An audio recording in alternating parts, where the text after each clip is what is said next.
High বন্ধুরা, শুভ সকাল। আজকে আবার একটা ছোট্ট ভিডিও নিয়ে চলে আসলাম। দোকানের মতো চিকেন পকোড়া। দেখো তোমরা সবাই, ওতে আদা রসুন বাটা, লঙ্কা হলুদ গুঁড়ো আর লবণ আর লেবুর রস দিয়ে আধা ঘন্টা ম্যারিনেট করে রেখেছিলাম। তারপর এটা কর্নফ্লাওয়ার আর ডিম দিয়ে ওটাকে আবার মেখে নিয়েছি। তারপরে ব্যাটার তৈরি করার জন্য কিছুটা কর্নফ্লাওয়ার আর ডিম নিয়ে নিয়েছি। এবার ওর মধ্যে কিছুটা খাবার সোডা দিয়ে দেবো আর স্বাদ মতো লবণ। তোমরা অবশ্যই যতটা মাংস নেবে তার মতো ব্যাটার তৈরি করবে।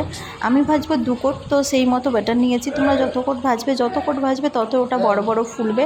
তোমরা অবশ্যই খেয়াল রাখবে যে তোমরা কতটা মাংস আনছো আর কতবার ভাজবে। যতবার ভাজবে ততবার ফুলবে। দেখো ব্যাটারটা খুব সুন্দর হয়ে গেছে।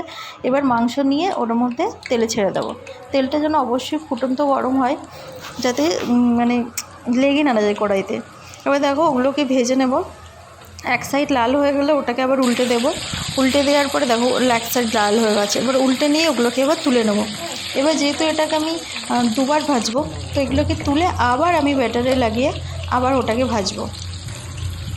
তো দ্বিতীয়বার যখন ভাজবো দেখবে আরও লাল লাল হয়ে ফুলে ফুলে গেছে, মানে বড় বড় হয়ে গেছে।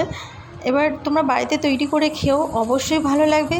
ভিডিওটা ভালো লাগলে অবশ্যই সাবস্ক্রাইব করো চ্যানেলটা। এই দেখো দ্বিতীয় কোট ভাজছি, খুবই সুন্দর হচ্ছে। এবার এগুলোকে ভাজা হয়ে গেলে তুলে নেব। বেশি ভাজবো না, বেশি ভাজলে মাংস শক্ত হয়ে যাবে। এবার চলো সার্ভ করি।